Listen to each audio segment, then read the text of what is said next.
Hello, book lovers, and welcome back or welcome to Nakat's Bookish Cafe, and welcome to the beginning of another themed reading vlog.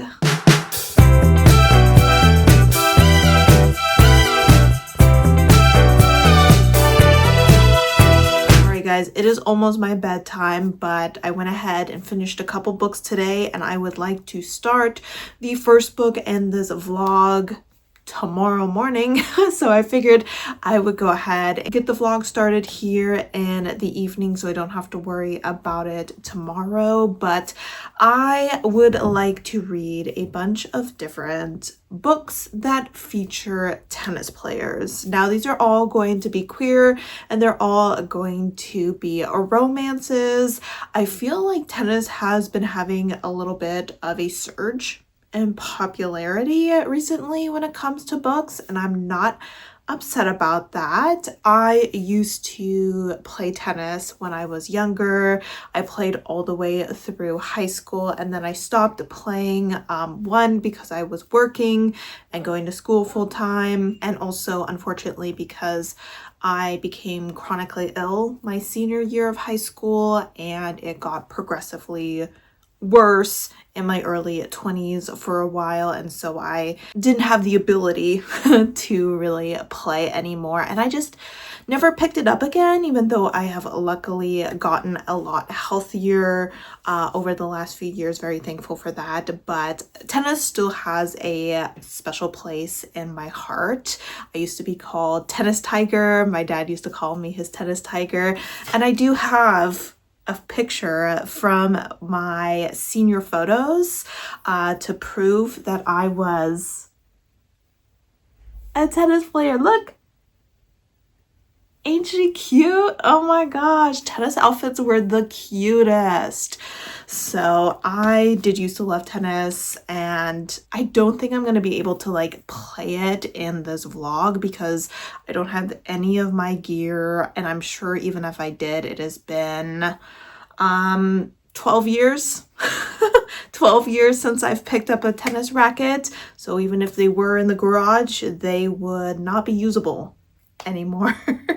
But we'll see. Maybe I'll look around, see if I can get myself a court and borrow a racket. Unfortunately, there aren't too many places to play tennis around here. The place I used to play no longer exists. Essentially, my coach, who I trained under for many years, had bought or like rented a warehouse, and we all got together and turned them into tennis courts. But he now lives out, I almost want to say he lives on Whidbey Island or something, but he doesn't live there anymore. So since it was just a rented space, unfortunately it is now no longer tennis courts, and there's only one place that I know of that lets you play tennis like indoors, and it's also a golf course, so it's for rich old people, and I am neither of those things. We do have some outdoor courts, but because pickleball is really big in Washington, I think pickleball actually kind of like originated here. I feel like I heard that. A lot of our tennis courts have been converted into pickleball courts. So we'll see. Maybe I'll play some pickleball. It's similar to tennis, I guess. I've never played pickleball, but we'll see. I just want to see if maybe I can get out on the court or something like that. But that being said, I have 4 books that I want to read for this vlog. I have 2 of the books here with me, and 2 of them I actually am going to see if I can purchase this weekend on a trip to Barnes and Noble. One of them I own, and another one I have from the library. So the one that I own, I got off of Pango a little while ago, is 30 Love by Tom Vellner. I actually think that this is the one that I am going to start off with. Looks like this is a debut novel. It seems that we have a tennis star who's approaching the age of 30, which as a 30-year-old, I can tell you, your life just ends at 30. Your bones crumble to dust. And he's like, I gotta win the championship before I turn 30 because that's when I gotta retire. I become an old, decrepit man. And he has a rival that he has been playing against for many years that he's hoping to beat, but this rival is just so good, keeps getting better, and is just stopping him at every turn. And it seems like there might also be this Russian guy who is very influential in the tennis world, and he could destroy our character's career if he finds out that he is gay, because our character is hiding the fact that he is gay because he is not comfortable coming out at this time. So that is what is going on in this book. The other books, I'm not going to give the synopses until I actually pick them up, but I will let you know what they are. One of them is the library book, and it's also the sapphic book, and that is Backhanded Compliments by Katie Chandler. So I was initially going to start with this one because it was due yesterday at the library, but luckily no one else had it on hold, so I was able to renew. So I figured I would pick it up after this one. That way I get a little break from the romances. Not that I need a break from romances, but you know, mix it up a little bit. Hey everyone, editing Natalie jumping in here because I'm editing this portion where I'm introducing the books of the vlog. And I'm pretty sure that I had a stroke while I was filming this because it is absolute chaos what I'm saying. So at this point, I've introduced you to Backhanded Compliment, which I got correct, and 30 Love, which I also got correct. But then I go on to introduce 30 Love by Tom Vellner again and talk about it as if it is the open era. And then I go in and talk about In Your Court, but I call it the open era. Like, I don't even know how to describe it. Like, I literally was like flipping 30 Love, the open era, and then flipping the open era and In Your Court. I don't know. Something was going on in my brain. But essentially, I am here to tell you that I'm going to read The Open Era by Edward Schmidt. This is the book that I was hoping to get as an audiobook. However, the hold is about 7 weeks out. That's just not going to happen. So I'm going to go ahead and snatch that from Barnes & Noble. Technically, I tell you that I'm going to try to read In Your Court by Kit Haley, which is supposed to come out the Friday of when I was filming that clip. I can tell you right now that book does not come out in the US, and so I do not end up reading it in this vlog. So a little spoiler for that, but I just needed to jump in, clarify all of that because it was absolute chaos what I was saying. So enjoy the vlog. So those are all the books that I'm hoping to read in this video. That is my history with tennis, but I hope you enjoy this vlog. I hope these books go well for me. Fingers crossed we get some 5 stars. I have not been getting a lot of 5-star reads recently, but hopefully the combination of queer books and a sport I love will get me there.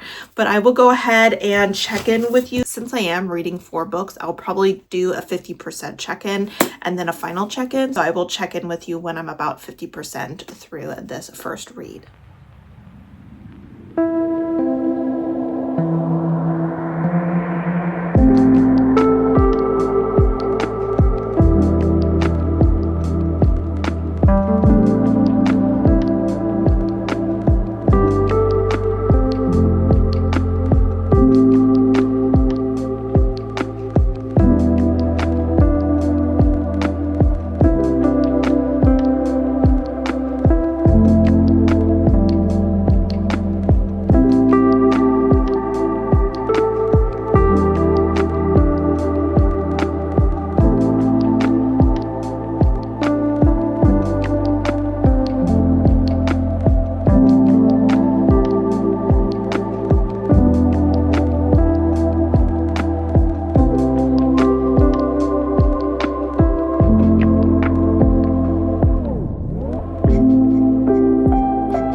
right, I love how I'm like trying to get him in frame. So I'm like, yeah, I'll just be over here. Okay, so I'm here for an update. Let me grab my book, which is behind me. I have reached the 50 page, or not 50 page mark, 50% mark essentially. I think I have a few pages, like 3 to 5 pages until I'm at the 50% mark, but I am on page 156 of 30 Love. And I'm happy to say that I am really enjoying this book. I'm really having a great time with this, and I'm so happy about that. I feel like I started this month off strong with some books that I was really enjoying, including a 5-star, but then I had a DNF and a 3.5 and a 3-star, and I was like, bummer. But we're turning things around, and I am just flying through this book. I read like 130 pages of this yesterday in one day, which is quite a lot for me. So I am happy to report that this vlog is off to a good start. So in this book, we are following Leo. He is our protagonist, and he is an American tennis player. He's been playing tennis for many, many years, and he is quite good. And he is hoping to win I don't know what it's called, the US Open. He is hoping to win the US Open. This is one specific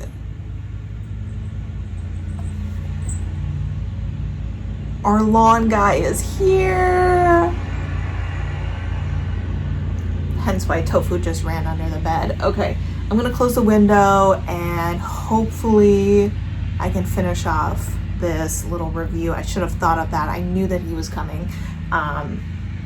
So let me see if I can make this work. All right, unfortunately our grass goes around like the majority of our house. So there's like, it's not like he's working on just one side of the house. He's going everywhere. So we're just gonna sit here and hope that he's kind of focused on the other side of the house right now, and maybe it'll be a little quieter. But as I was saying, he wants to win the US Open. This is one of the Grand Slams that he has never won, and he is going to turn 30, and he knows that a lot of tennis players, once they hit 30, it's kind of like time to retire. The younger crowd is coming in and dominating a little bit more, so he kind of sees this as his like last chance to do this. And he is coached by his father, who never won the US Open either because he got diagnosed with MS and had to retire early.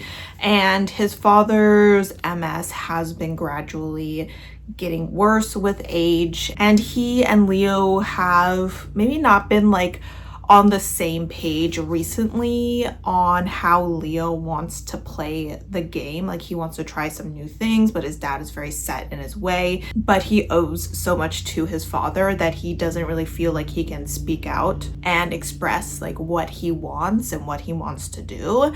On the other hand, we have Gabe, and they have been rivals for a very long time. The way they became rivals is that Leo saw Gabe when he was young, and it kind of made him face the fact that he is gay. Every time he sees Gabe, he's like, oh, okay. Reminder, I am a gay man, and he is just not comfortable being out. Like, he hasn't told anyone, not his friends, not his family. He is fully in the closet, and he always struggles to play against Gabe because he's always distracted by the fact that he has a crush on Gabe.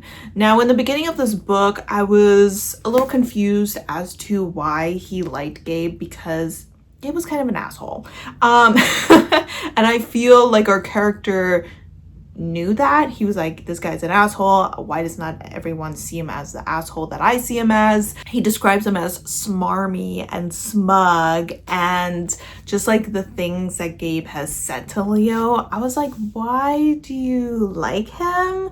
You know, and I don't know if it's just me, but I sometimes struggle with like rivals to lovers a little bit, because I can't comprehend having a crush on someone who I don't like when it comes to their personality. Like, just being physically attractive enough and someone's physical appearance being enough to make you like them, that doesn't make any sense to me. And so I was struggling a little bit with like why Leo had such a crush on Gabe for so many years, despite the fact that their personalities clashed so much. However, as the story goes on, Gabe ends up coming out. He ends up coming out as a gay man, and Leo is kind of faced with, okay, someone has taken the first step. Someone has come out as the first gay tennis player, male tennis player, and he has some complicated feelings about this because on the one hand, he sees the backlash that Gabe is getting, and that makes him really scared to take this step as well. But he also feels like a stronger connection to Gabe now that he knows that he is also part of the queer community. And the two of them have kind of like extended this olive branch to each other because both of them are having a little bit of a difficult season because of things that are happening in their personal lives. Gabe because he has come out as gay, and Leo because his father had a stroke and is not able to coach him at this time. And so both of them are struggling with some aspects in their personal lives, and they're kind of bonding over that. And I've really been enjoying their interactions at this point. This book also has like quite a bit of humor in it. Like, I've laughed quite a few times, and not just a chuckle, but like a throw my head back and cackle. So I've been having a lot of fun with the story. I really enjoy Leo's relationship with his friends. He has Ollie and Tess. Those are two other tennis players that he interacts with quite frequently. One of them, I think he's Canadian, Ollie's Canadian, and Tess is Filipino. And Gabe is from Peru, I believe. I'm just really enjoying all of the characters that we get in the story. I'm really enjoying the tennis as well, like the descriptions of the matches and the training.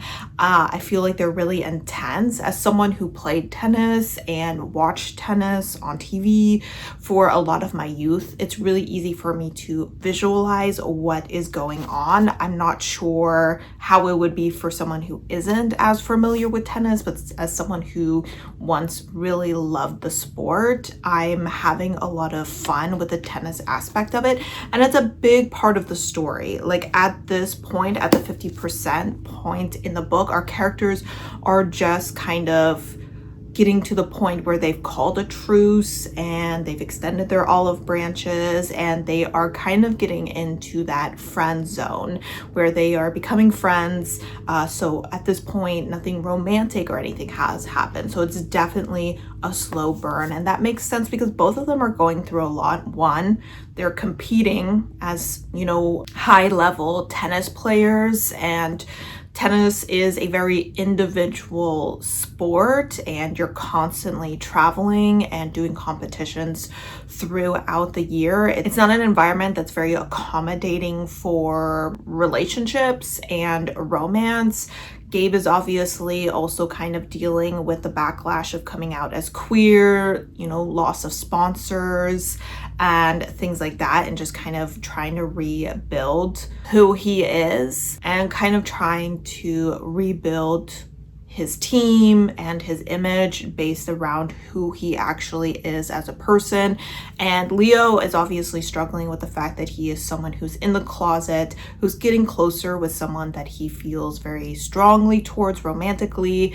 And obviously he's also struggling with the fact that his father's health is deteriorating, and that he is kind of coming to the point in his life where maybe things are going to change a little bit. Maybe his father isn't the best person to be his coach anymore, not just because of his health, but because they just don't see eye to eye with the direction that Leo's tennis career is going to take. So they have a lot going on, and I enjoy a romance where there's a lot going on outside of the actual romance, and I am enjoying the slow burn and no complaints. I'm enjoying the fact that they're kind of bouncing around to different places all over the world. They're playing their different competitions. You know, they're going out after matches, celebrating. They're doing photo shoots with sponsors and things like that. Right now, they're at a little bit of a charity match. I just feel like there's a lot of great stuff in this book that's keeping me thoroughly entertained, and I really like the writing. There's been a few lines in here that have definitely gotten to me. There was this one line where our character was like, this made him realize that when it came to differences, people first reached for their fear instead of their understanding. And I was like, yes, that is exactly it. There were quite a few lines throughout here that just really spoke to me. So this is a debut novel by this author, and I gotta say, I am very impressed so far. So I'm hoping that I have a great time here in the second half. Interested to see where their relationship goes and how they handle it and everything. At this point, he's still fully in the closet. I'm interested to see who he comes out to first, his parents, his friends, Gabe. Who knows? There is this one character, this Russian character, who is definitely a bigot, and he is just someone who you see has done and said a lot of bad things, but the fact that he is such a skilled player and fits into the white straight category has just been given so much leniency that other people are not given.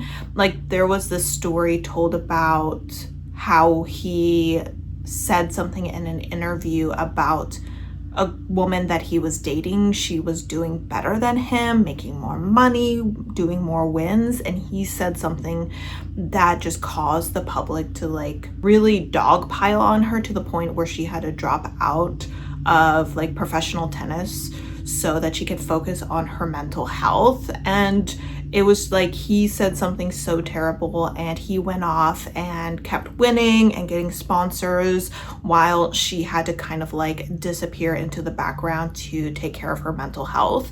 And it just really shows the double standard. It honestly made me think of, there's this one creator who is doing this thing where he says problematic things that famous men have done but have never faced the consequences of as much as a woman who didn't smile enough, or something along those lines. And that was what it made me think of.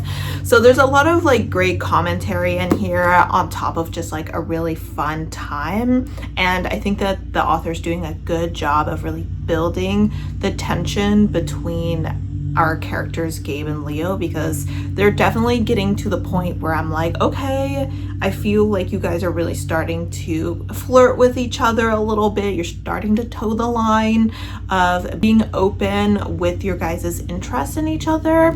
And I'm hoping that we see them cross that line soon. So I'm gonna keep chugging along with this book, and I will go ahead and check in with you once I have finished it.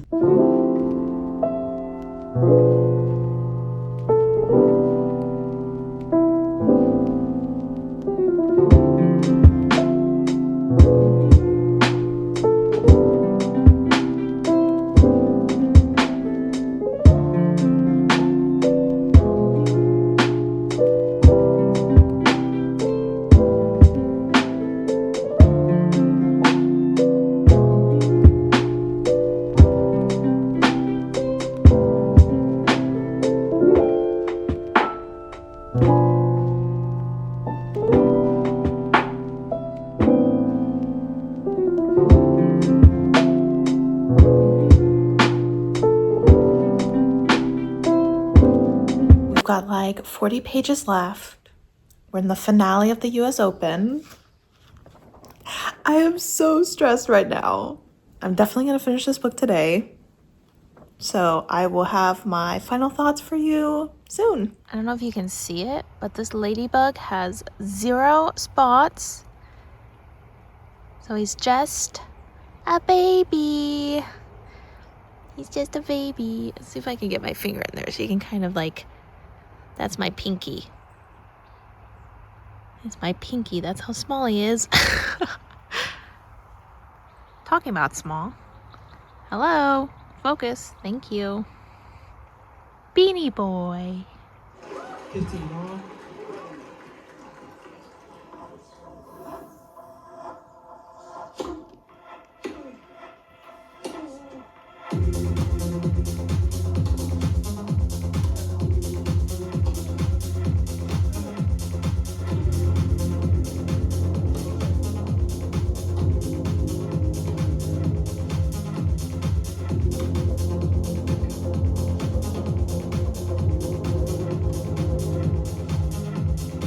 Alright, I hope that the quality of this video is okay, but I clearly had my phone on my bathroom counter facing up while I put on some hairspray and it got all over the screen and I tried to wipe it off.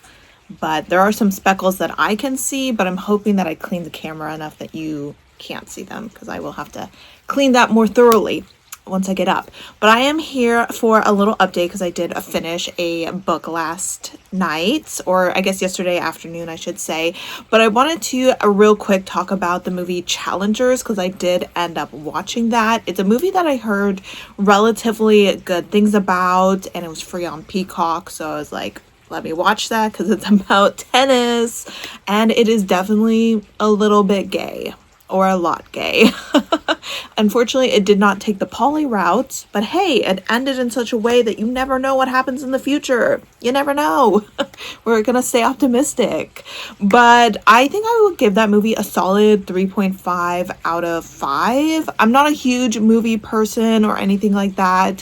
When it comes to movies, I usually either need a comedy or something with like a ton of action and death, kind of like an end of the world kind of vibe. Sci-fi is kind of my safe space when it comes to movies. I need to be entertained for the hour and a half, 2.5 hours that I'm sitting there. This movie was a little bit over 2 hours and it was a little bit on the long side considering it is a little bit of a slower paced story, but I did enjoy the drama.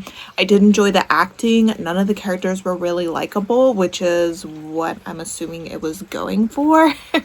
But the acting was really great. Drama was great. The plot was interesting, and definitely kept me relatively hooked throughout it. Like I said, there were some slow moments, but I did enjoy the tennis scenes. Like I literally had to grab a pillow and was like hugging it during one of those final scenes because I was just like so stressed out watching it.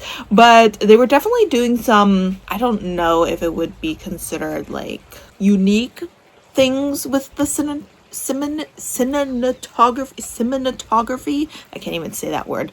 But just like the angles and the way that they were using cameras and the way they shifted scenes and lighting and all of that stuff. And for me, it was, they were doing a little bit too much. Okay.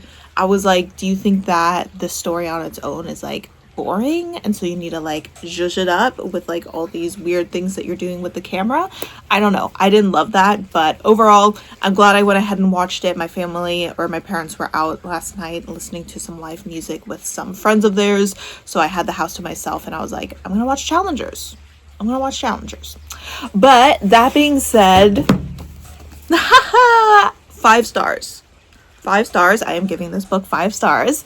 Second vlog this month that I'm starting off with 5 stars. Hopefully, unlike my last vlog that I did, which was my 3rd quarter buzzword challenge, we stay up in the 4 stars and don't crash and burn like we did in that vlog. But I really like this book and I was thinking about it yesterday and last night, even hours after I finished it, and I was thinking about the characters and like these specific moments that occurred throughout the story between the characters, between them and their friends, between Leo and his father and even his mother.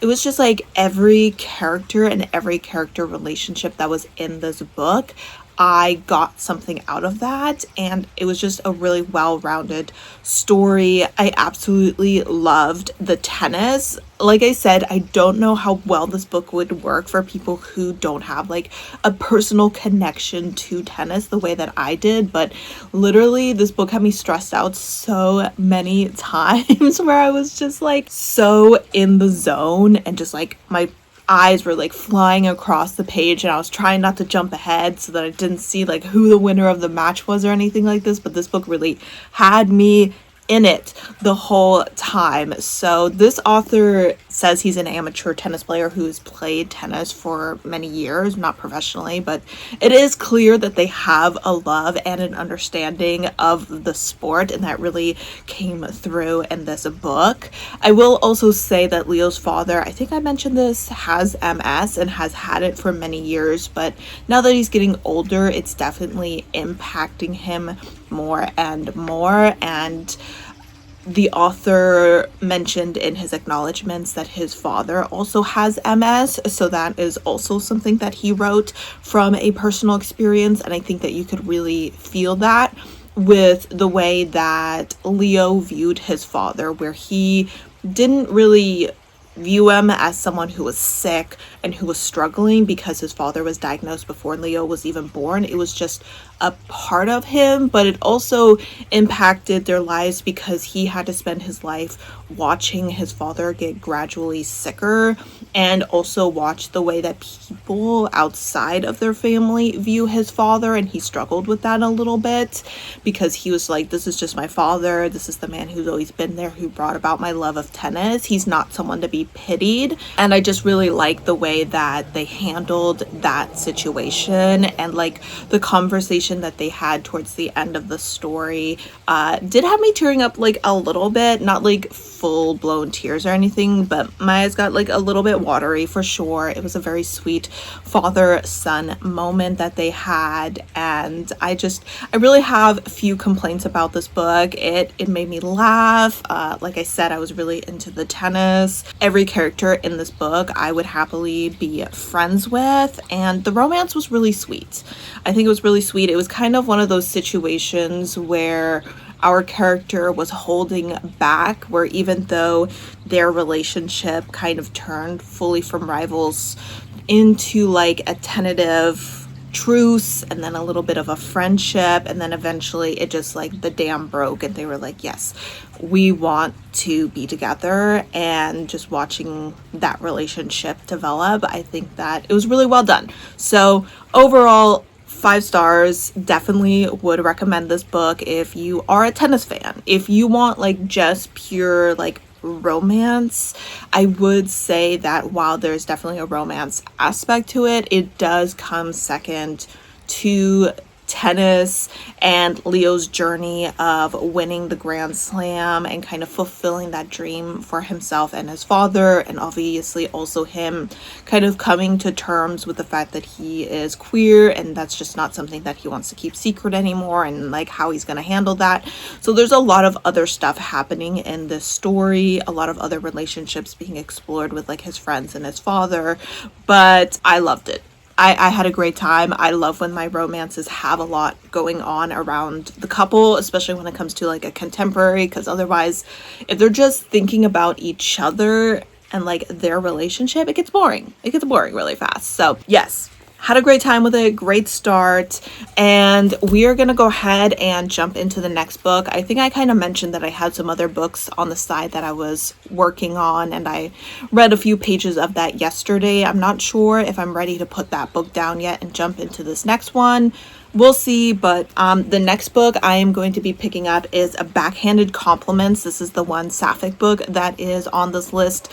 This is by Katie Chandler, and I was reading the synopsis of this just like a few moments ago because I had no idea what it was about. I assumed it was just another contemporary tennis romance, but I was reading it and it seems like it might have a little bit of a, I don't know if it's sci-fi or fantasy element to it, but it has a soulmate element to it, where you will have this name that is like very light on your wrist of the person who is your soulmate, and when you touch them for the first time, if they are that person, that name will darken and you will know that they are that Tom, that Sarah, that whoever who you are supposed to be with.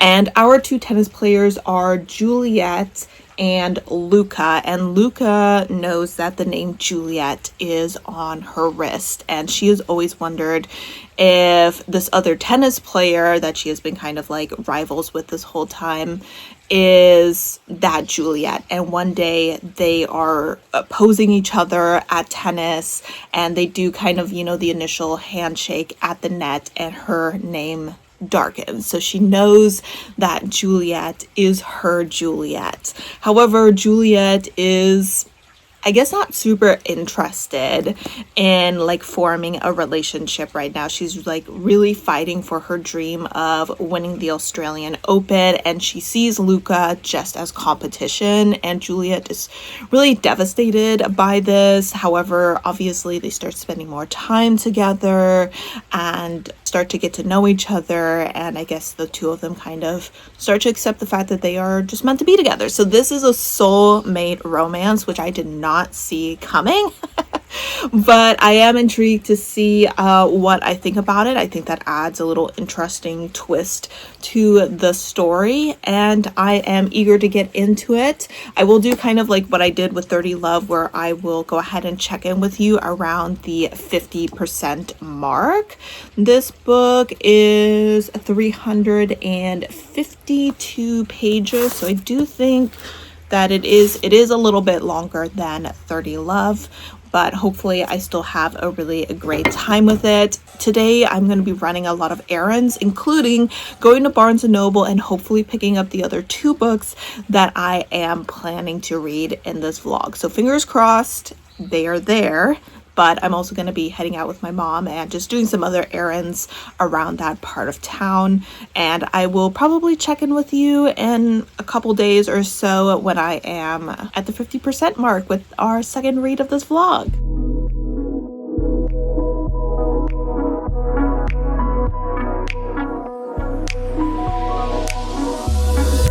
I can't get enough. No, I can't get enough. I'm falling in love. You're all I'm thinking of. Taking my time, messing my life, swear I don't mind. Say that you'll stay holding me close, swear it's alright. Baby, I feel the rush. Everything that you touch turns to gold. I know. Baby, I'm missing you. Everything that you do makes me love you. Oh. Tell me everything. You know I'm listening. Hours pass us by. Yeah, we could talk all night. Taking my time, messing my life, swear I don't mind. Say that you'll stay holding me close, swear it's alright. Baby, I feel the rush. Everything that you touch turns to gold. I know. Baby, I'm missing you. Everything that you do makes me love you. Baby. Alright guys, so I'm just waiting as my mom runs into QFC. Meet Ollie. Ollie the vampiric candy corn. No, I do not like candy corn. I don't think it tastes good. But look at him! He was lumpier and chunkier than all of his brethren. And I had to get him. I got him at Home Goods. And I decided to name him Ollie because one of the friends in the book that I just finished, 30 Love, was named Ollie. So I decided, since I just gave that book 5 stars and it's a cute name, I would go ahead and give it to this piece of candy corn. So as you saw, I went ahead and went to Barnes & Noble and I got Open Season, whatever it's called. It's back there somewhere. Now, the other book that I was interested in getting was Your Court. Is that what it was called? Your Court by Kit Haley. So I didn't see it there. I didn't see it on the new release table. I didn't see it in the romance section or anything. So I went up to one of the workers and I was like, hey, I was just checking if you guys had this book, and they looked it up and they're like, no, it doesn't seem like we are selling it. It looks like it's probably through like a really small publisher. And I was like, okay, fine. So I was just sitting here while I was waiting and looking up on the author's website. And it looks like they've had some issues with like the publishing and everything, and it was picked up by a publisher, like a very small publisher, and it kind of seems like the ebook version is coming out on July 23rd. So, you know, that's a few days from now. And then there's paperback versions coming out a little bit later, but they seem to only be in Australia and in the UK. Like, it doesn't mention the US or anything like that.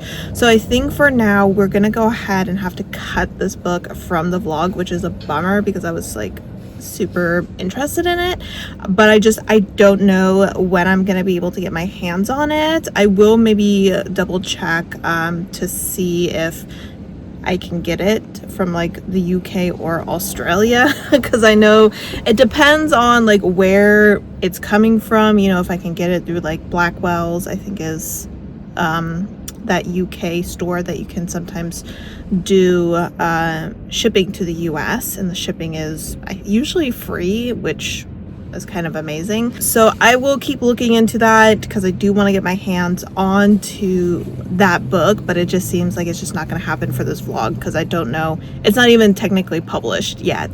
The author has been struggling with that a little bit, it seems like, which is a bummer.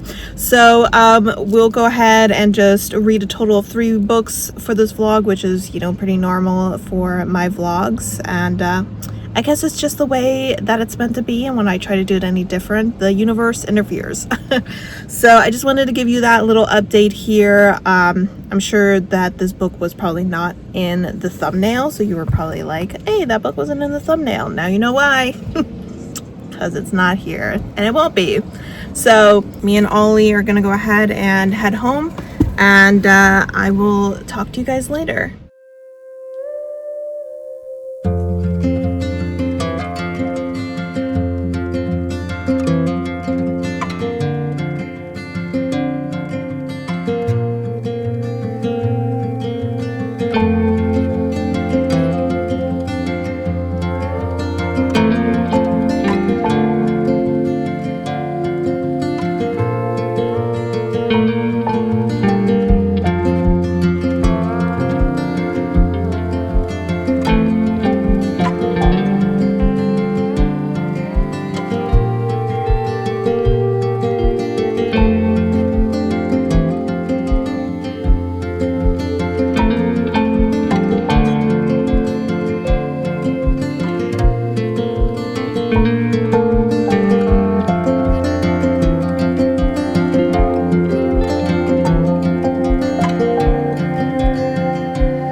Quick pop in.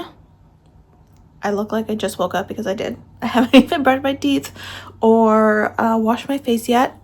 Just took my hair out of my braid. I've been doing that thing like when I shower and my hair is wet, where I like flip my hair over and then I braid my hair when it's flipped over, and then I have like this braid that like sits right here overnight, and at least it was like some good volume and some good waves. So maybe something you can try, because I've been doing it recently and I like it. Not that my curls really stick around because my hair's so long that they just kind of.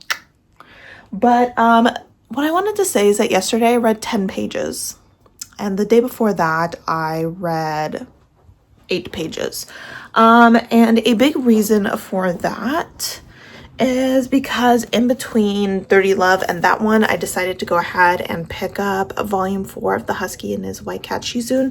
I said I had some other books that I was going to be poking at a little bit, and I meant to read a little bit of that and then get back to this vlog, and I just read the whole thing and I gave it 5 stars and I loved every moment of it. So sometimes a 5-star puts you into a little bit of a slump, and this is just like not doing it for me. I think that I just so far haven't connected to any of the characters in 18 pages. Like, okay, Natalie, give it more time. But since I have barely read in the last couple of days, I'm just trying to like push myself to like actually read something. So I'm gonna switch it up and try The Open Era by Edward Schmidt to see if this captures my attention a little bit more quickly. God, I just woke up. I haven't even had anything to drink yet. So this one I think I heard is definitely more tennis focused than romance focused. And one of the things I enjoyed about 30 Love was that it wasn't as focused on the romance. There was so much other stuff going on around it, including their tennis career, which is obviously such a big part of them that it's kind of important that we focus on that a lot.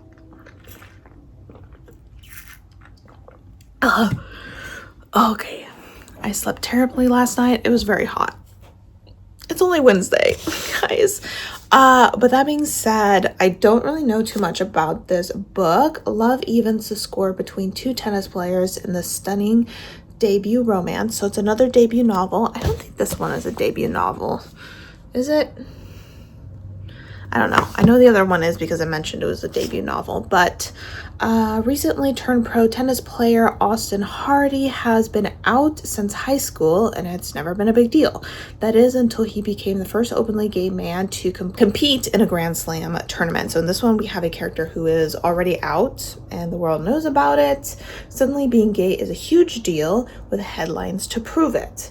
Unprepared for this new spotlight, Austin's anxiety disorder hits a breaking point. So we have some mental health representation. He trips and falls at practice right next to the very attractive, very talented, and probably straight Diego Cruz, ranked 2nd in the world. The 2 rivals start a friendship off the court.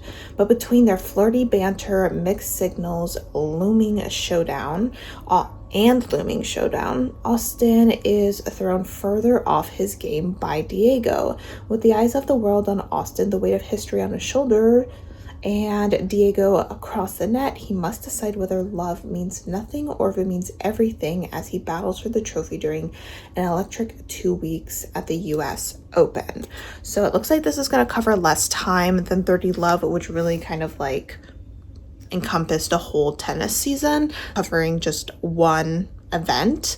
And it seems like it's going to have like a similar vibe where obviously the relationship is causing a distraction, but they have a goal to achieve. And he has kind of like the pressure of being like the first queer tennis player, because if he doesn't do well, then all of a sudden he's going to prove to all the bigots that gay people just can't play tennis. So he's got a lot of weight on his shoulders. Like I said, the back of it makes it seem like it is very romance forward. So I am glad that I'm going into this with the knowledge that it might not be as romance forward, which based off of 30 Love, I think is actually kind of what I want, where I want it very heavily focused on the tennis, the kind of pressure that comes with being a professional tennis player. This one will have also the added benefit of getting to experience what it is to be an openly queer tennis player, because in the other book we didn't follow Gabe's point of view and he was the one who was openly queer, while Leo didn't become openly queer until like the very end. So that wasn't like a huge part of the story, but we get that in this book. I forgot where I was going with that. Was there a third point? I don't even know. I need to go back to bed, but I can't because I gotta log into work here in a couple minutes. So yes, so I'm gonna go ahead and try this. Hopefully it works out a little bit better. I don't know, usually I don't go back and forth between books, I'm not sure if I'm gonna read this in its entirety and then go back to backhanded compliments, or if I'm gonna like crisscross. We'll see what happens. We're doing what we can because I just felt like I had a good momentum going with 2 5 stars in a row. But sometimes for me, if I get too many good books in a row, then all of a sudden I like hit a slump. Like, really good books are as detrimental to my reading pace as like really bad books where my brain is just like, we've had enough of a good thing, let's not ruin it, okay? Especially if I don't like love the book right away, because then all of a sudden my brain is like, no, the 5-star streak is over, let's pretend that that's not gonna happen and just not read. So I'm doing what I can. We're switching books because I do want to continue to make progress in this vlog. Today is what is today? 22nd, 23rd, something. And I will check in with you once I'm 50% through one of these books.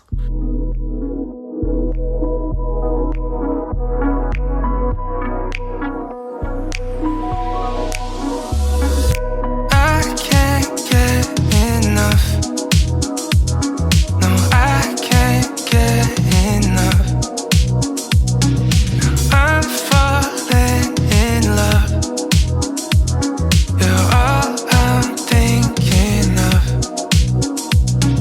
Taking my time, messing my life, swear I don't mind. Say that you'll stay holding me close, swear it's alright. Yeah. Baby, I feel the rush. Everything that you touch turns to gold. I know. Baby, I'm missing you. Everything that you do makes me love you. Oh.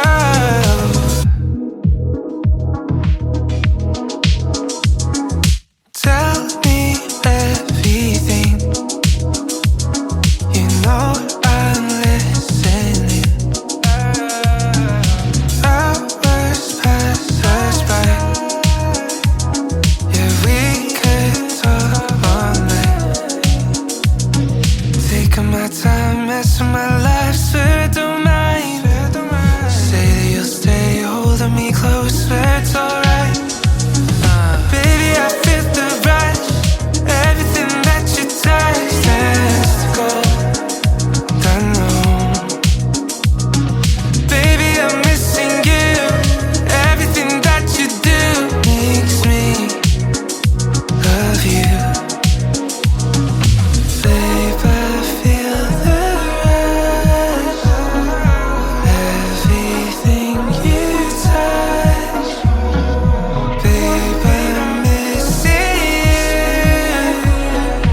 Everything you do. Baby, I feel the rush. Everything that you touch turns to gold. I know. Baby, I'm missing you. Everything that you do makes me love you.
Alright guys, new filming location unlocked, considering I have to look up at you because you're on a shelf up here.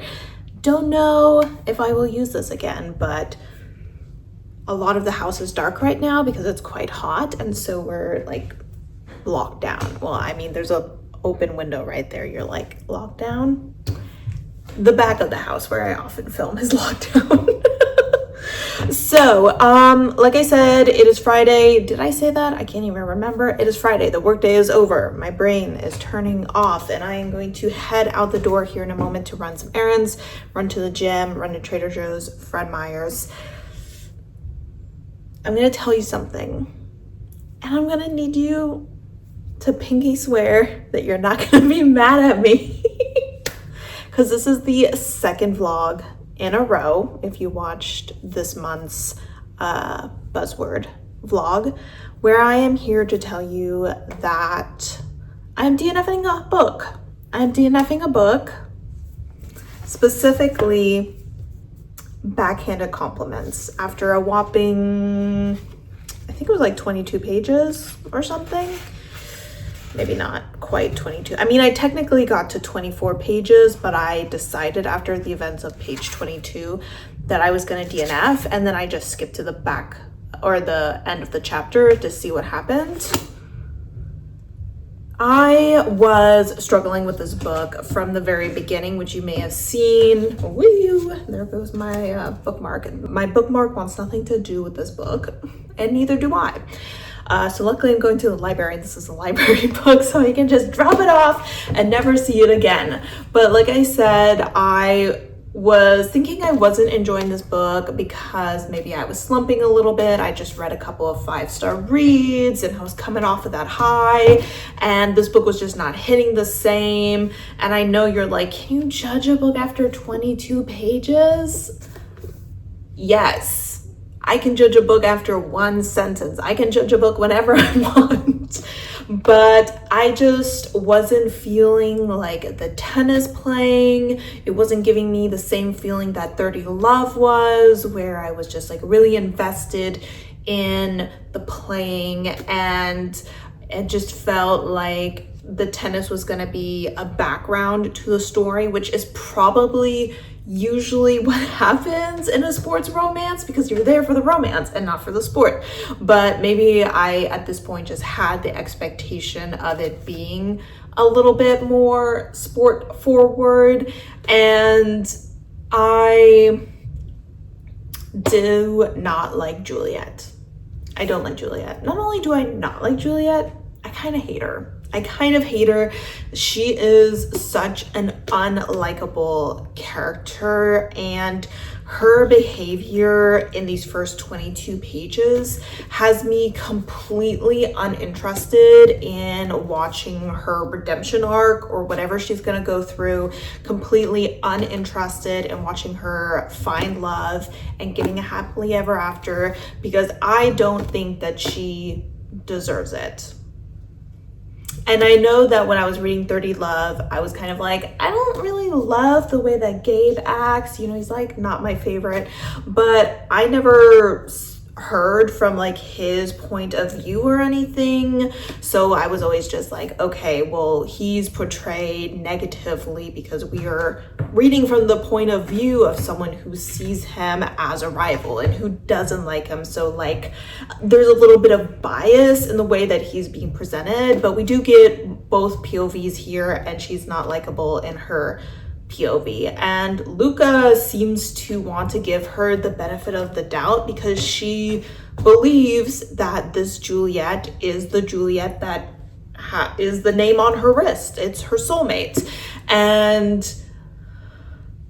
so essentially this is taking place at the Australian Open, and the two of them are the finalists, and this is both of their first times reaching this level within a competition. Like whoever wins, this is going to be their first time winning a slam, and obviously both of them really want this, and they're going back and forth. It's a really tight game or whatever, and Juliet is being not likable really. She's being like really smug and like clearly just like trying to like psychologically psych Luca out by hyping up the crowd every time that she wins a point and everything like that. But they're pretty much neck to neck, and they are playing essentially the final set. Luca's like, if I win this, then I would be the Australian Open winner. This is a really big deal. And Juliet is serving. It's her turn to serve. And while they're playing a point, Luca rolls her ankle and falls. And she hobbles over to the bench. She's like, hey, I just need a medic real quick, because obviously a ankle injury could make it that she needs to forfeit the game if she's not able to walk on it, or if it's like the kind of injury where the medic is like, if you go on to this, it's not broken or anything, but if you play on it, it could cause bigger damage, so that you have to maybe like go through more healing or are not able to play in the future. So obviously she needs to take this very seriously. And so she's like, hey, can I get a medic? You know, everyone saw her fall, you know, racket out of the hand. And Juliet is out here throwing a tantrum. She's like, this isn't fair. Why is she getting to take a break while it is my serve? We should keep playing. She has to wait until we finish the game. And I was like, did you not just see your opponent like faceplant? Did you not just see her hobble to the bench? Do you think she's like doing this because she just needs to catch her break, and she's like here trying to like focus on her injury and the medic and kind of like rotating her like ankle to be like, okay, how does this feel? Like, what do I need? Can I complete the match? And Juliet is just there like yelling at the umpire, and the umpire is like, listen, like, she's injured. If you got injured, we would stop as well. And Juliet like goes over to her family and is like yelling at the crowd. And I was just like, she just has no sportsmanship whatsoever. And I just like, I have zero respect for her, zero patience for her. I think that her behavior is absolutely inexcusable, borderline pathetic. And like, I get the stakes are high, but have a little bit of pride in your behavior. Have a little bit of respect for your opponent who has made it to the final round of one of the biggest competitions in the world and is not gonna like sit here and play dirty tricks to try to work. Like, she is a tennis player who worked really hard to get here, and you're treating her like she's trying to play dirty or cheat her way into like extra breaks or something like that, as if you haven't been playing like psychological games and like getting all smug with her and trying to turn the crowd against her this entire time. Like, I literally could not stand her behavior, and I just felt like it was completely irredeemable the way that she acted. And maybe it's like a personal thing, because one of the things that I struggled a little bit with Gabe as well was because he would also play to the crowd to a degree, and you know, every once in a while throw a smug smile in Leo's direction. And that's one of the reasons I struggled with him, because I feel like sportsmanship is so important to me. When you are out there playing a sport that you love, you should realize that everyone else that is there loves the sport as well, has put in blood, sweat, and tears, and everyone there deserves some respect, okay? And that you guys are kind of like all in this game, love this game together.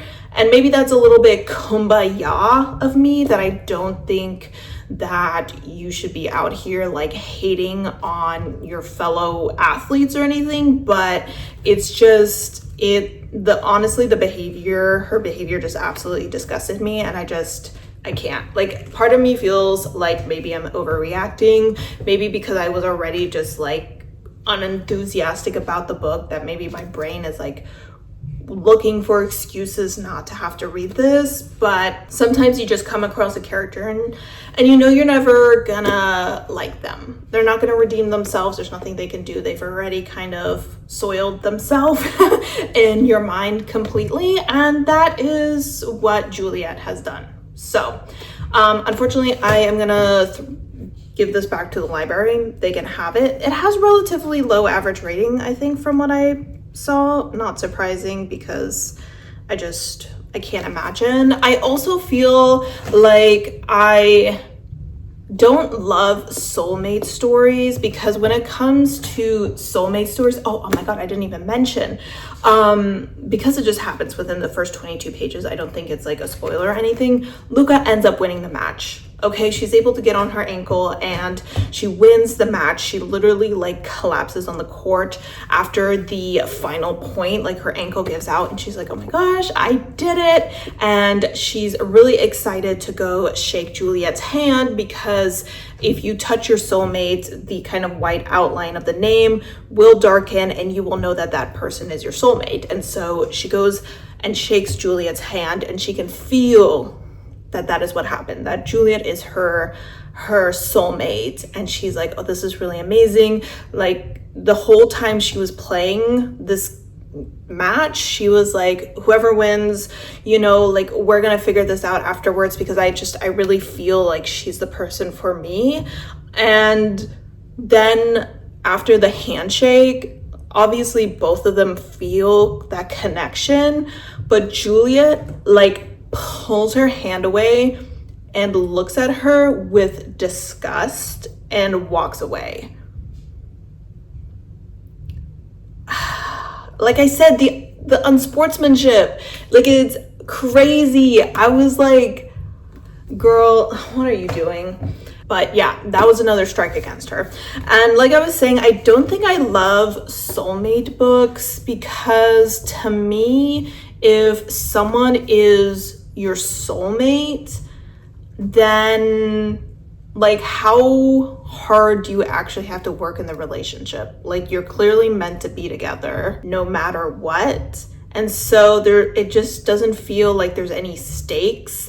And sometimes it just feels like they're together because fate says that they're to be together, and not because they actually want to be together, or, you know, realized that there's something about that person that they just absolutely love. It was just always like, well, this is how it was always meant to be. And there was really no path that we could have taken that would have made it not this way. And that just doesn't really interest me. I mean, if two people, I feel like when the characters know they're soulmates before they even like each other, that's when I lose interest.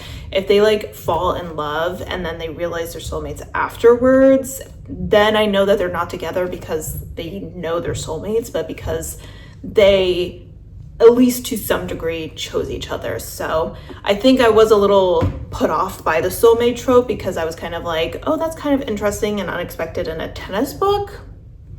But also, no, but yeah, sorry.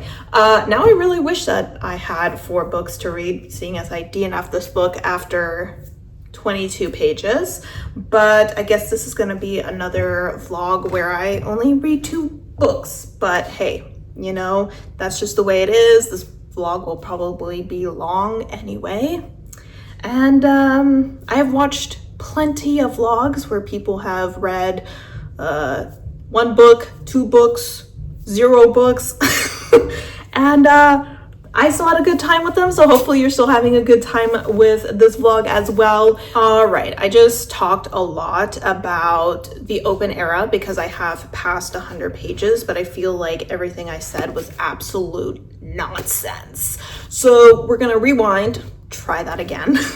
So I am on page 103, and so far I am having a pretty good time, not liking it quite as much as 30 Love. I feel like I might have started with The Strongest Book, and now I'm comparing all other books to that, and it's just not working out for me.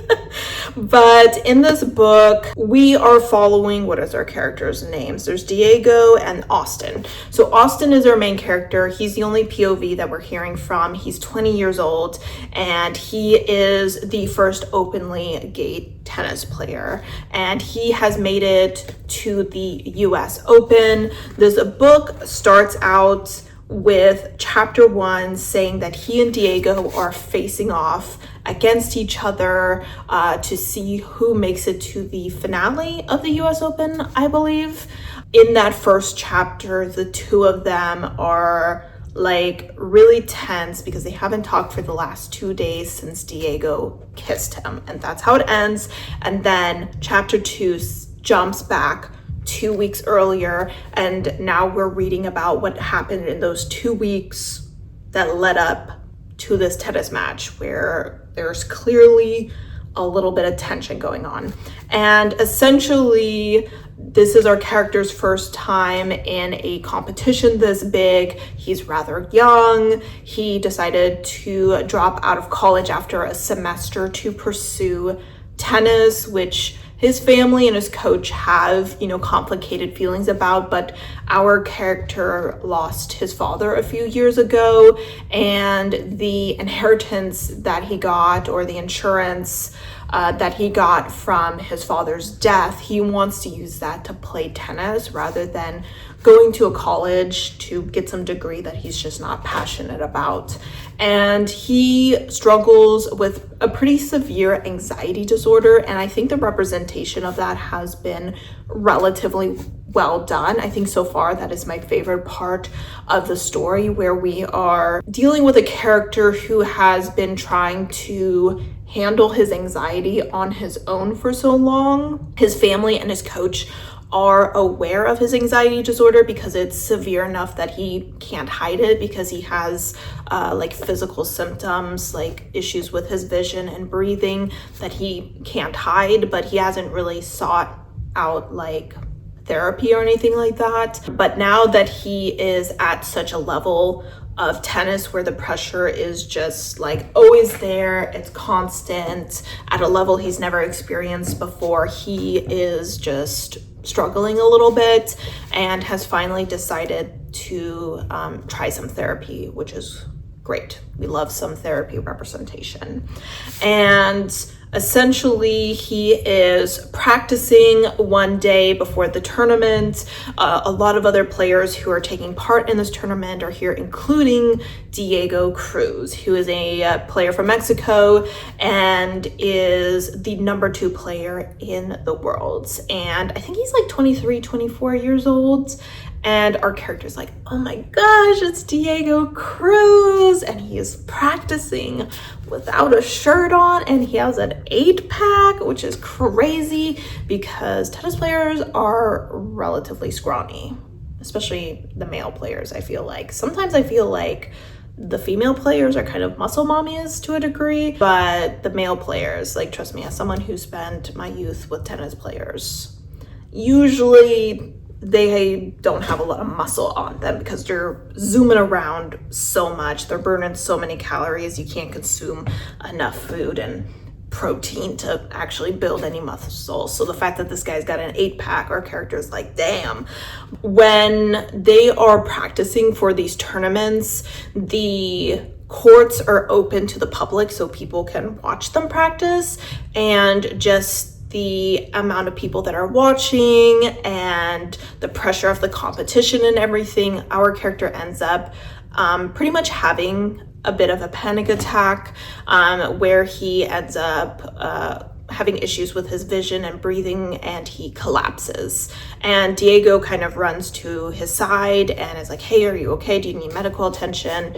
And our character kind of plays it off as heat exhaustion, and that's kind of what he tells the public, because he's like, I'm already the only gay player. I don't want to be the player with an anxiety disorder as well. Like, can we please like keep this quiet? Which I guess I understand, like, he already has a lot of attention on him that can be, negative, unfortunately, because of homophobia, and unfortunately people's behavior or reactions towards mental illness isn't great either. So I can understand why he just doesn't want one more thing that sets him apart from the other players. But that evening at his hotel room, he gets a DM from Diego who's like, hey, you know, do you want to hang out? You know, and our character is like, oh my gosh, yeah, I would love to hang out. You know, he is rather lonely as someone who travels a lot, and is just like hyper focused on his tennis career.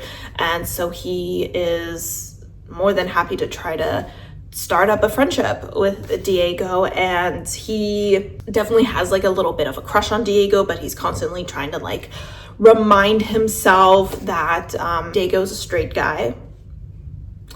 And he is clearly trying to like balance being a good friend, having a good time with him, but not like coming off as like flirting, which I'm sure like as a queer person, like a gay guy interacting with a straight guy can be like a fine line to walk. And unfortunately, it seems like he might have crossed that line a little bit, and the ball is kind of in Diego's court on how he's going to respond to that. So as we know from the first chapter, clearly Diego has some feelings as well, that he probably just needs to come around to accepting and everything like that. I'm enjoying her character, the mental health representation and everything that we're exploring there, the experience of an openly queer player in the spotlight, enjoying that as well. Just the way that he has to think about things and interactions in a way that other people don't is interesting to read about. I am a little surprised that we haven't heard too much about tennis, because I thought people were saying that this one is not as romance forward, and I feel like so far we've spent a lot of time with Diego or thinking about Diego.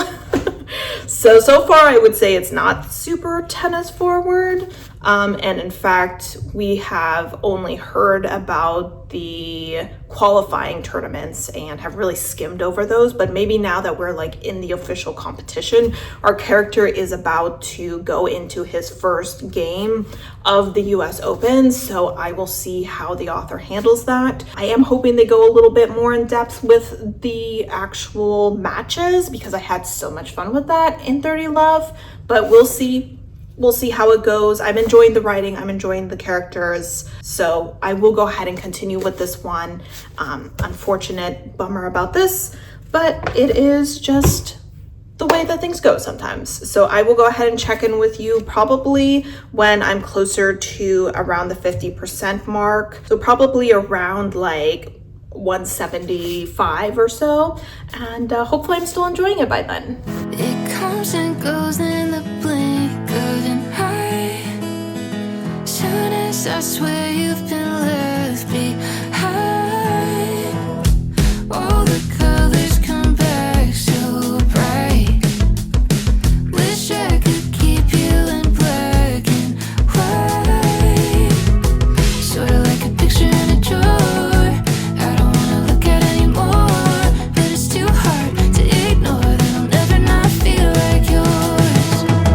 Holding on to someone new's the only time I feel like I'm still holding on to you. It's like an instant rewind to New Year's Eve and midnight. Taste your lips like Napa red wine. Wish I wasn't looking back on you, but I still do.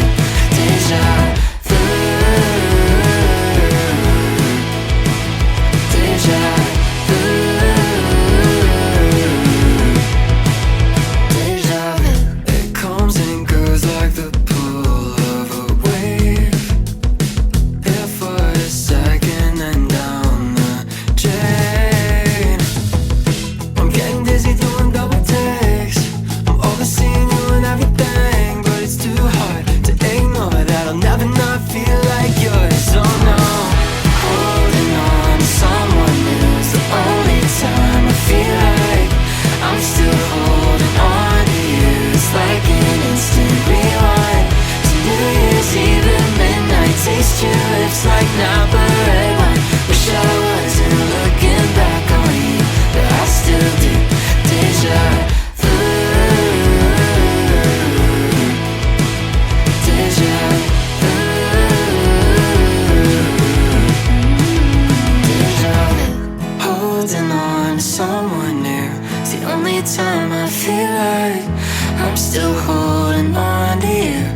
like an instant rewind to New Year's Eve at midnight. Taste your lips like Naparella. Wish I wasn't looking back on you, but I still do, I still do.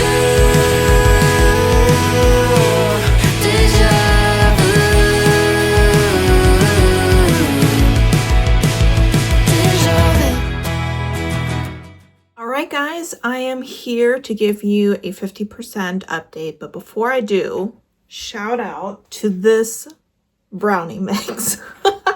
Oh my gosh, I don't think I've ever had this one before. I know I've gotten fudge brownies before because I prefer a softer brownie, but these are literally the best brownies that I've ever had in my life. Like, they are the perfect texture. I ended up following the instructions pretty much exactly, but I ended up doing my brownies in an 8x8, and I ended up only cooking it for 30 minutes. And when I put like a little knife in it, nothing came out. So I did it a little bit shorter than they suggest, because for the 8x8, they suggest 34 to 37. But I think I got confused and thought I was using a 9x9. Because I don't know what I'm doing. But let me tell you, I made these last night. They're going to be gone by tonight. Like, there's just a little piece left. And they never last long in this house. But if you are an ooey gooey brownie fan, yes, try this dark chocolate fudge brownie mix by Duncan Hines.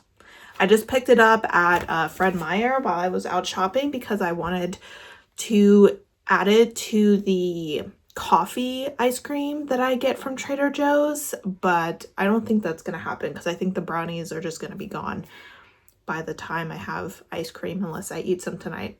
We'll see. But that being said, 50% into Open Era. I'm on page 182, and I'm continuing to really enjoy this book, and I'm continuing to enjoy the mental health representation in here, which is really good. And I think that it's doing a really good job of showing anxiety and like coping mechanisms in a very realistic way, because there's this one scene where he's struggling to breathe, and one of the coping mechanisms that he has is to burp, which is kind of gross in my opinion. But sometimes when it comes to like an anxiety disorder, or you feel a panic attack coming on, you just have to do what you have to do to kind of push it back. And there are so many different coping mechanisms. I have cycled through a few of them myself and everything. So I think that it's very realistic that the author is presenting it that way. Another thing that I really relate to in this book is that he is often like, it's hard to see what triggers it. You know, it'll sometimes just come on because of compounding things that are happening in your life. You can't be like, oh, this situation triggered me, or when something like this happens, it triggers me. Sometimes you feel anxiety coming on and you're like, why are you anxious? Like, literally, why? There's no reason. Sometimes life is even good. Like, he felt a panic attack coming on while he was like winning a match, and winning it like fairly easily. So it wasn't like he was stressed. He was like, yeah, no, I'm gonna easily win this match. And then suddenly he was having a panic attack. For what? And so I'm continuing to relate to the character when it comes to his anxiety. And I do really enjoy, what's his name? Diego. I almost called him Gabe. That was the other character from the other book. I really enjoy Gabe. He is a very sweet man, and I just really like how caring he is, and he seems to be really in tune with her character, where it's clear that even though they haven't known each other for long, he really observes her character to see how he's doing and is checking in with him and everything like that. So I think that he's there's like a piece of fuzz here that's been floating around that's annoying me. Okay, he has just been a really healthy guy. You know, he just seems to to be the kind of guy you want to be around. And they were hanging out, and our character was like, hey, you know, I really enjoy being your friend, I really do, but you're giving me like some mixed signals and it's causing me some anxiety because I'm just like trying to figure out like what you're trying to say. Like, do you like me? Do you just want to be friends? Like, you know, I just need a little clarification for like peace of mind here. You know, are you gay? Are you gay? And oh my gosh, Dago said this thing where I was like, he was like, well, I felt straight until I met you. I was like, oh. So we definitely have a little bit of a queer awakening moment where he is like, okay, I am definitely having some queer feelings, and I'm okay with that, but I just need us to like take it slow. And our character's like, totally fine. This is a great turn of events for me. So totally on board with that. So this book continues to have like some good humor in it, and I enjoy his relationship that he has with his sister as well as with his coach. I think that he and his coach definitely have a little bit of a strained relationship because I think they might have different views of how all of this should be going now that he's kind of like reached the top tier where they're kind of like, okay, we're now in the spotlight. What are we going to do with the spotlight? How are we going to handle interviews, sponsors, things like that? They definitely don't see eye to eye on that. So I'll be interested to see if that is addressed a little bit more throughout the series, because his coach himself was a professional player for a long time, and so he obviously has experience, but I think our character is really focused on playing tennis and being known for his tennis, and he doesn't want the whole world to be focused on his queerness. You know, he's like, I'm just gay.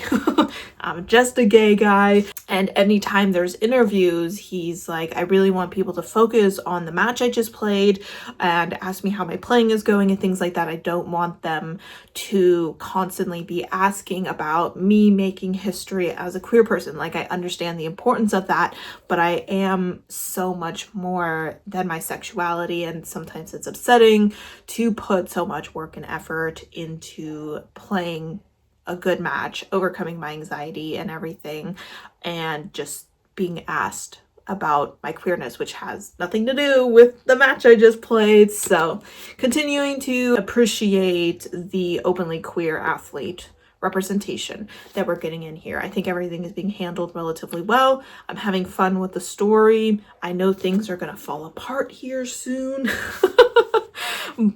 But I'll be interested to see how this is all resolved. So I will go ahead and check in with you once I finish this book, and we will wrap up this vlog.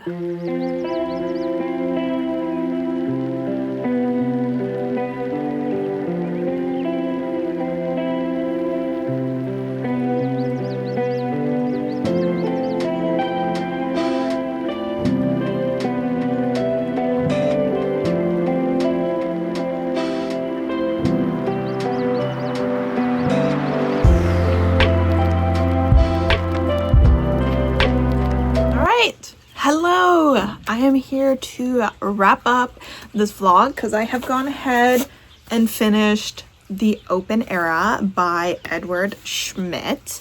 I think I'm gonna talk about my thoughts real quick before I settle on a rating, because I literally just finished this like 2 seconds ago. So I just need a moment with this. I'm happy to say that my enjoyment of the story increased.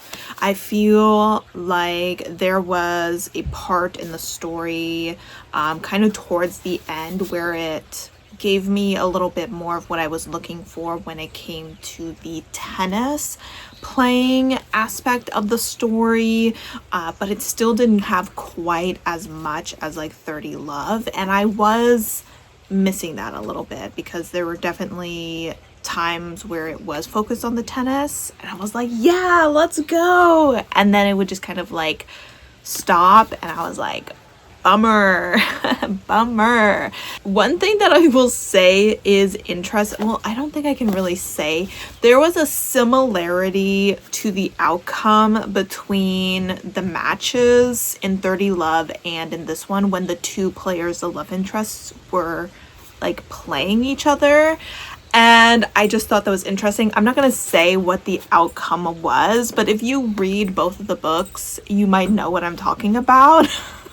And I feel like it was a little bit like the easy way out. In my opinion, it was something that I was thinking about with 30 Love. And I was like, I don't think I'm going to take like half a star off for that or anything. In this book, it's not really decreasing my rating either, but it was something that I was like, oh, so we're doing that again. But I continue to enjoy the mental health representation. I want to kind of circle back around to that in a moment here. But first I want to go ahead and focus a little bit on like the relationship dynamics in here. I continue to enjoy his and Diego's relationship. I would say that as far as a romance goes, is this a romance or is it? I would say this has definitely a bit more of an open ending than you would sometimes get from other romances, where you read this and you very strongly feel the possibility of the characters being together, but you can also acknowledge that there are a lot of obstacles that they would have to overcome, and it's just something that they are going to have to navigate and decide if that is something they can and want to do. Them being together, it's very clear at the ending how much these two men care about each other, but is that going to be enough in the end? And I kind of appreciate the open ending because I think it's very realistic, and as a reader it kind of gives you the opportunity to sit back and be like, what would I do in this situation? Like, what do I think is the correct move based off of all the facts that I have? It also goes to show that both of these characters still have so much to work through. Diego has to work through his newfound sexuality. He has to work through how that would impact his goals of being a number one player, the fact that he's so focused on tennis, and being openly queer kind of adds, I don't want to say like a distraction to that, but it's very clear that as soon as you come out as queer, suddenly you're not just a tennis player. It's not just about your tennis playing anymore.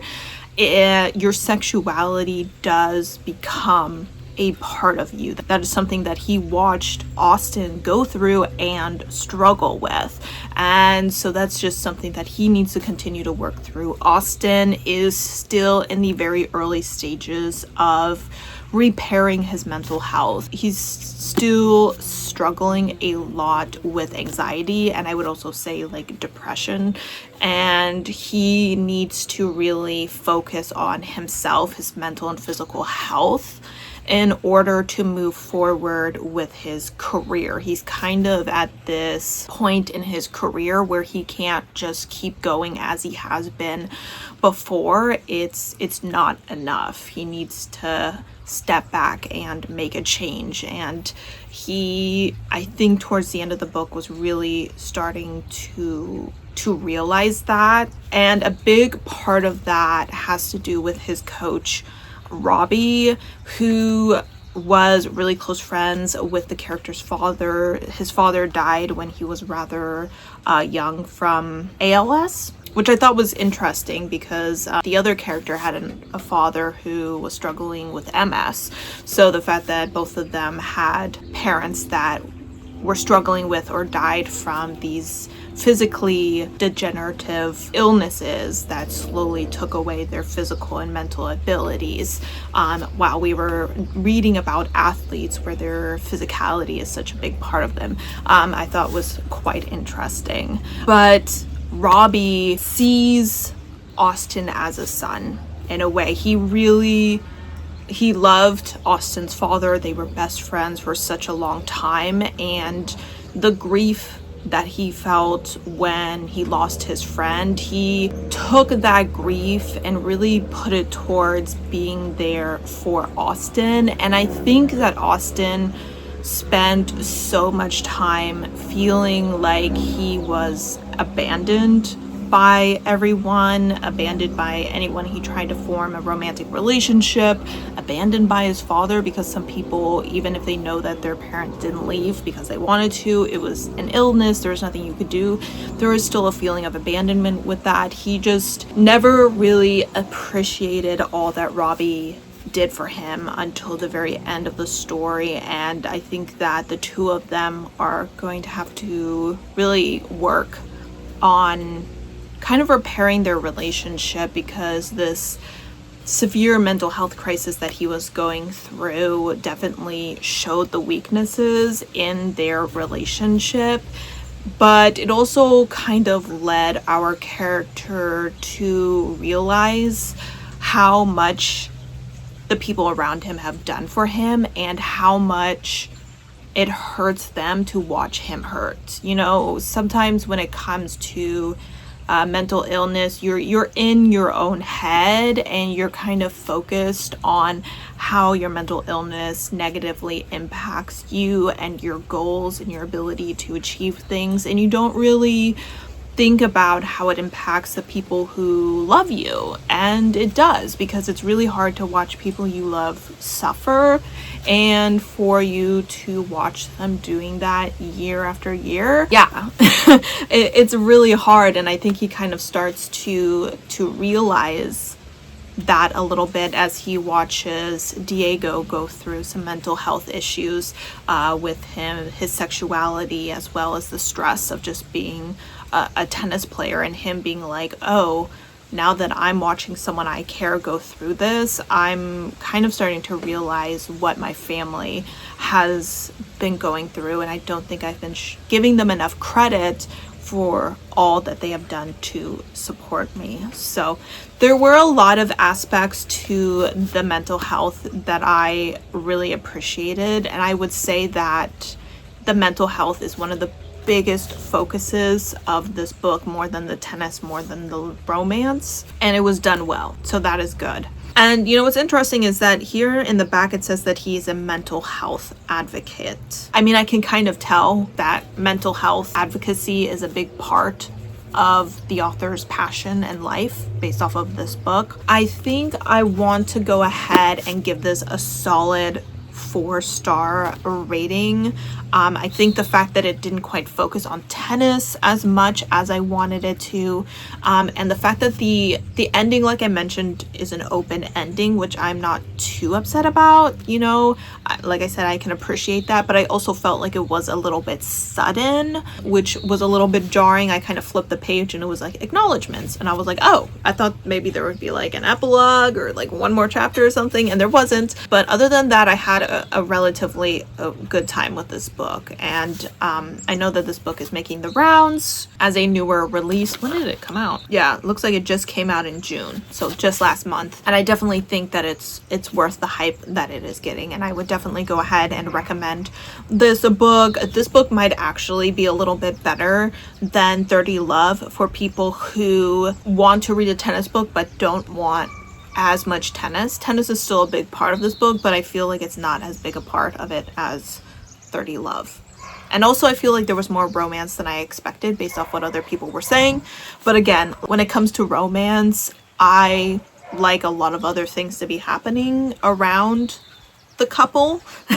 And other people who read like romance where it's like primarily just focused on the couple might look at this and be like, there wasn't there wasn't a lot of romance. And for me, I was like, there was just the right amount of romance.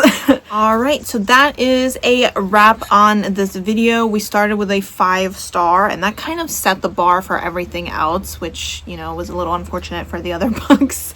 But luckily, Open Era kind of hit the mark again with a solid 4-star. Unfortunately, Backhanded Compliment just did not work for me whatsoever. I ended up reading some reviews for it, and it turns out that Juliet is unlikable, or as someone put it, evil, for almost half of the book. And even after she like chills out a little bit, she never really becomes super likable, which makes me think I made the right choice to DNF that book, because I do need a likable character in a romance, because why would I want someone I don't like to have a happily ever after? I have to be like, oh, that's why you're dating them.